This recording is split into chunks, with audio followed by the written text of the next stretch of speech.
All right, we're live now. I think we're ready to go. All right. If you've got a smartphone, you can join this right here. Got me? You'll notice that there's a little microphone there. So behave. And if you don't, then you're, yes. Now, here's what we've been saying that we were going to do the entire time.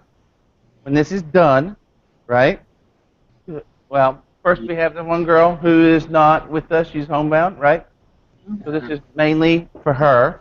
But then here's the other thing, is that if you're ever absent, you go to the channel, and whatever you've missed will be there.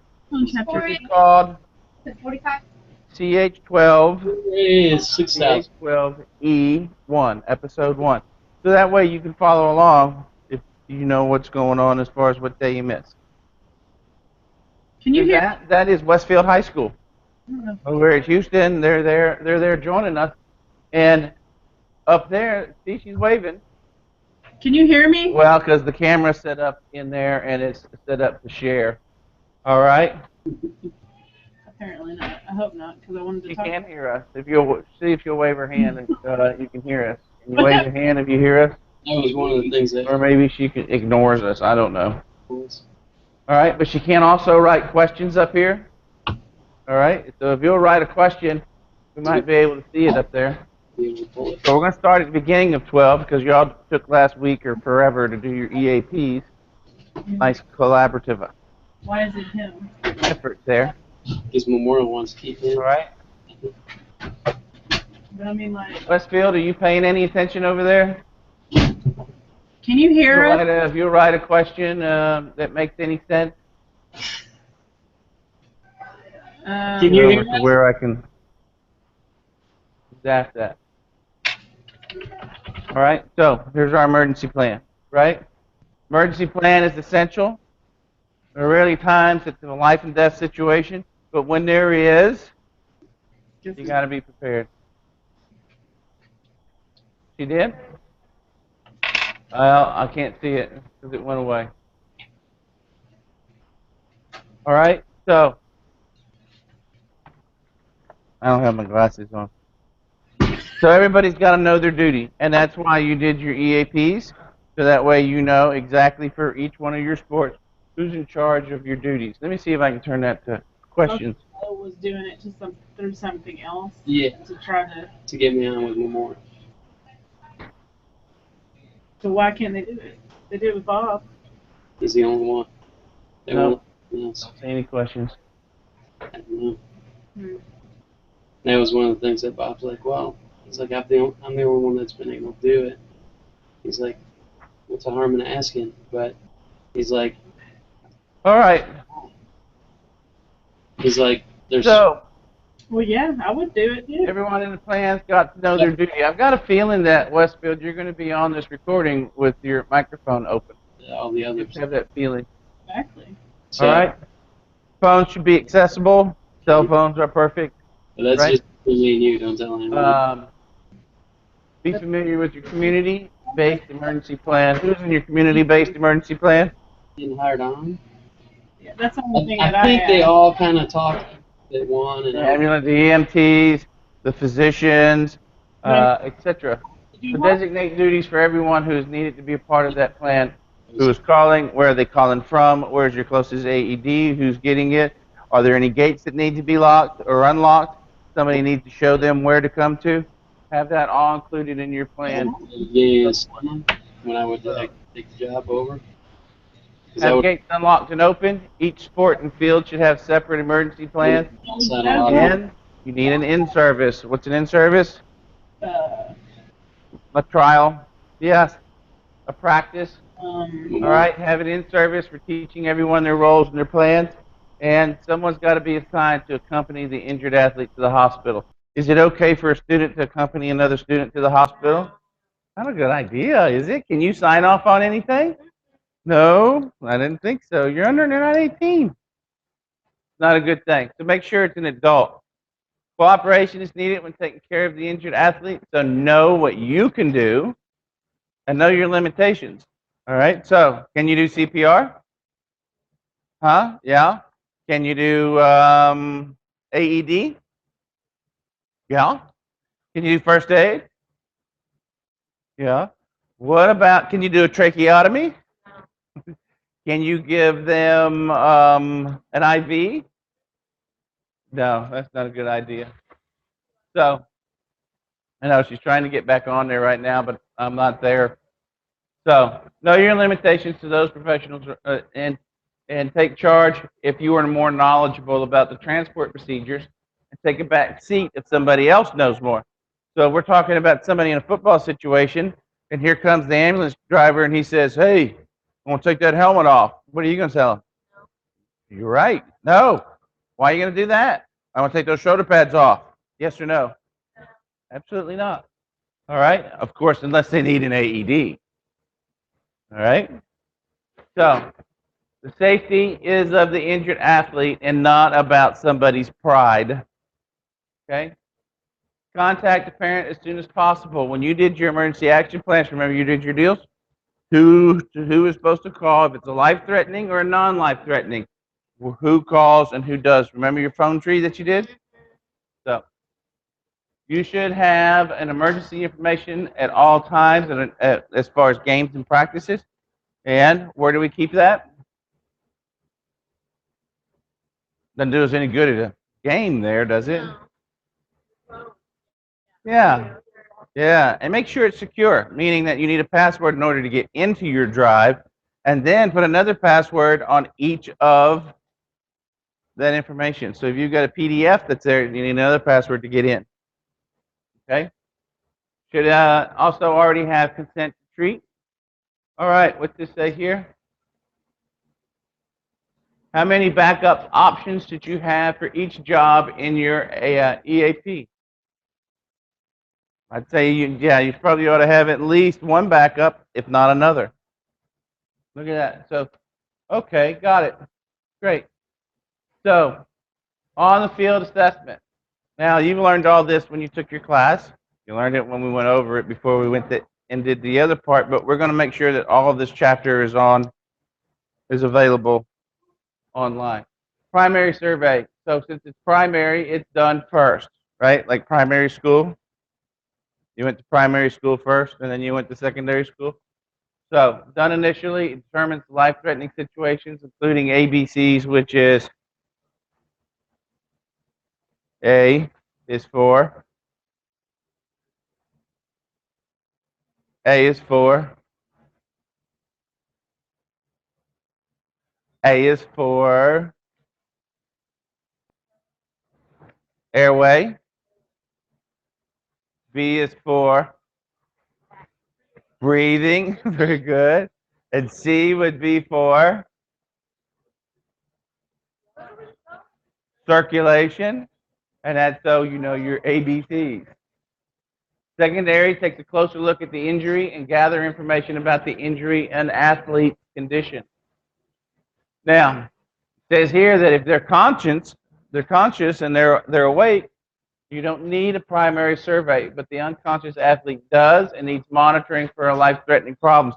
You come across an unconscious athlete, what should you initially think? What's the worst thing that you can think that can happen? Dead. Maybe dead. Yeah, so let's take it a step less than that. Unconscious. Well, they are unconscious. What about a neck injury? Paralyzed. Yeah, so you might have a neck or back injury that can cause some paralysis. So you've got to treat it that way until this person wakes up. All right, so an unconscious is defined as a state of insensibility in which the athlete exhibits a lack of conscious awareness. Can be brought on by a blow to the head or the solar plexus, or it may result from general shock. Where's your solar plexus? Solar plexus. Yes, it's your chest and what's that muscle in between here and here? Helps you breathe. Diaphragm. Yes. So, even though we don't have a textbook, here we are dealing. Note the body position. Okay? ABCs. Remember that? We know what that is now, right? A is what? Airway. And then, super. So your ABC should be established.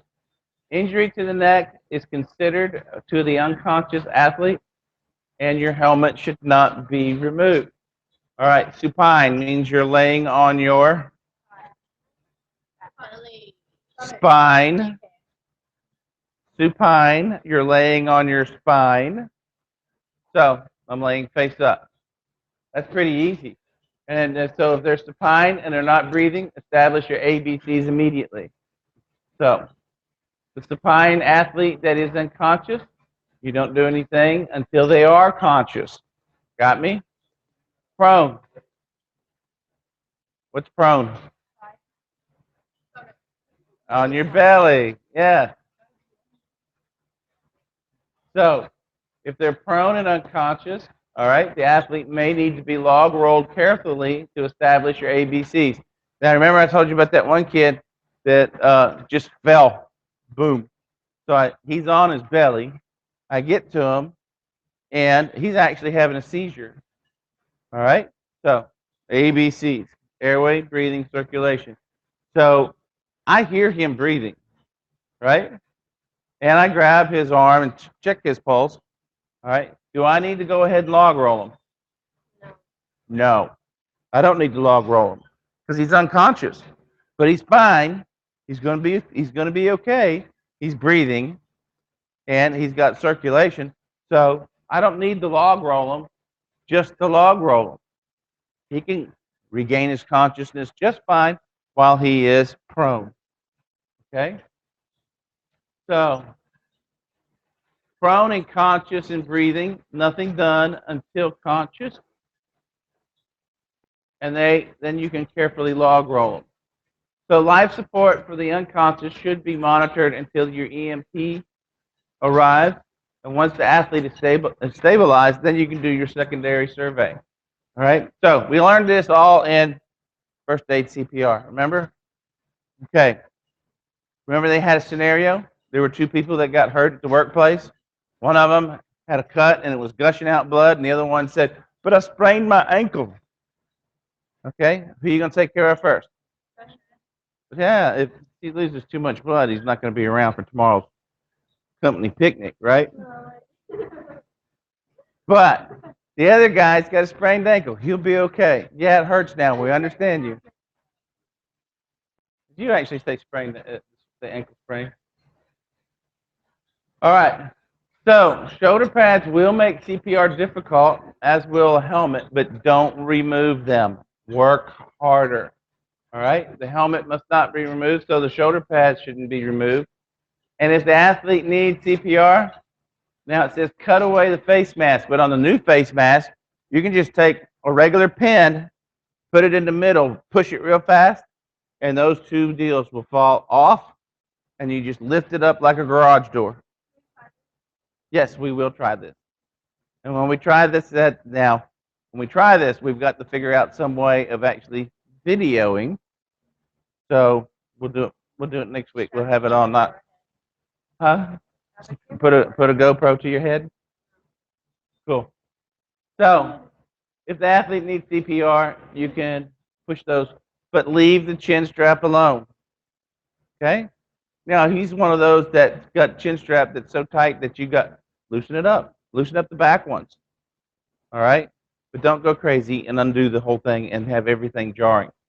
Now what about, there are still helmets that have screws in there. So you need to have a screwdriver.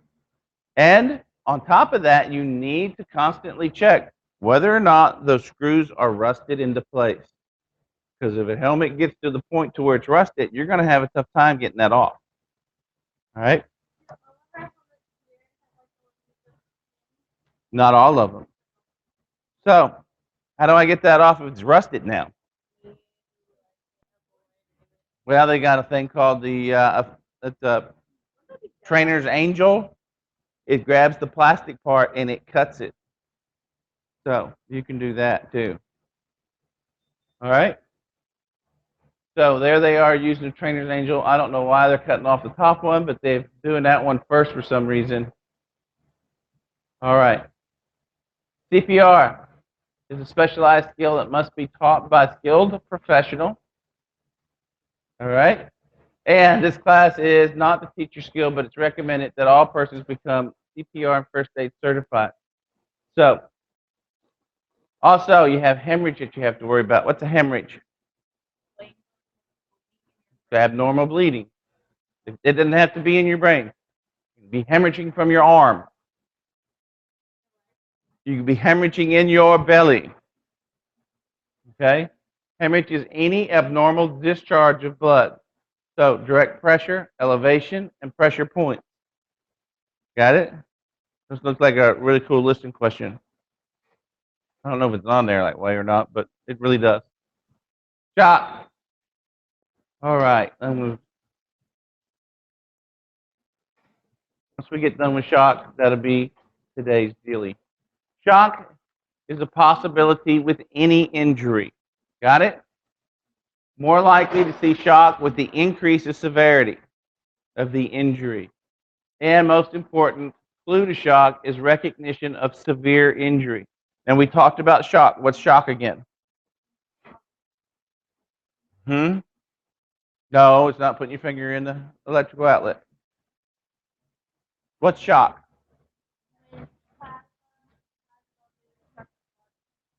Huh? Oh, I think somebody must be ahead of me there.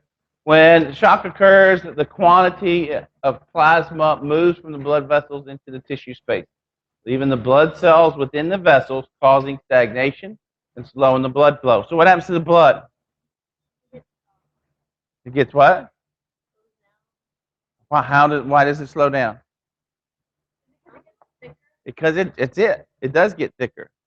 So it's harder to push through. All right? And then not only that, but the volume of the blood is less. Okay? So let's say that you have that bottle of water in there, right? Right now it's only water. But we're going to make it better. We're going to add Kool-Aid and sugar. And then that's how you make Kool-Aid, right? All right. So you can put a rubber band around where the water level is. If you add Kool-Aid and you add sugar, what happens to the water level? The water level's going up, right? But what if I was to take something and put it in that and pull out only the sugar? All right? What happens to the water level? It goes down. What if I pull out the Kool-Aid? Now it's back down to the rubber band. All right? Well, blood's got a whole lot of stuff in it. All right? Not only does it have the red blood cells, but the plasma part is carrying your dextrose. All right? So if all of that gets pulled away, now, have y'all ever had blood taken? You ever see them spin it in that blood spinner? Next time you go get blood taken, say, I want to see what it looks like when it's spun. And what you'll see is you'll see at the very bottom of it, the red part, isn't it? And then the white part up top, and it's about 50-50. So if you lost half of your blood volume because the plasma just wanted to leave and go hang out in the tissue, your blood's going to be a really thick river, isn't it? There's not enough oxygen-carrying blood cells available to the tissues, and particularly those of the nervous system, which can cause a general collapse of the vascular system and widespread tissue death. So, hypovolemic, that's a kind of shock. Hypo means what? Okay, how about this?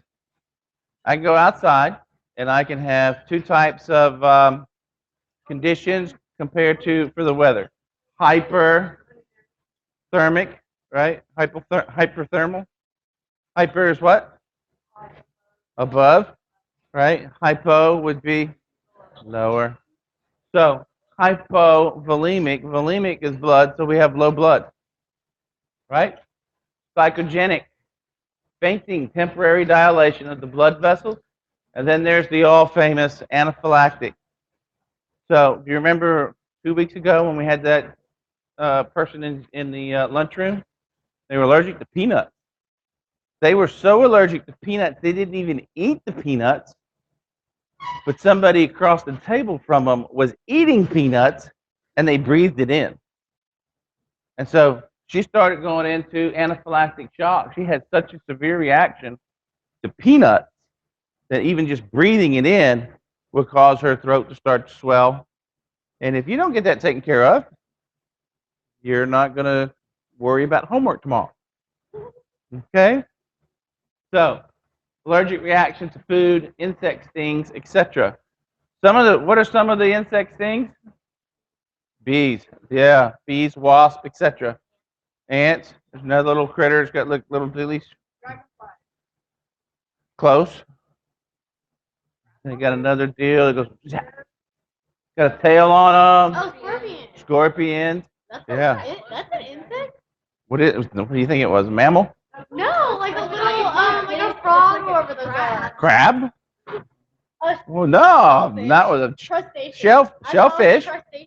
People are allergic to shellfish. I know, my dad. What about food?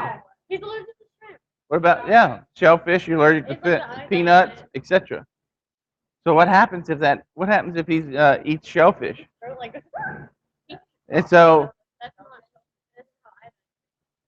not. what happens if it closes up? Guys? Is he not using EpiPen? No. No. He's like 50. He doesn't know what that is. Okay. Thanks. You're welcome. So, all right, we will play with muscular skeletal assessment tomorrow. Because we're at 21 of 36. So tomorrow, that's where we stopped in the first place, wasn't it? No. I think we stopped on like the first page last time. No, we went through all this. I don't No? think so. No. Okay. I don't think we opened this packet.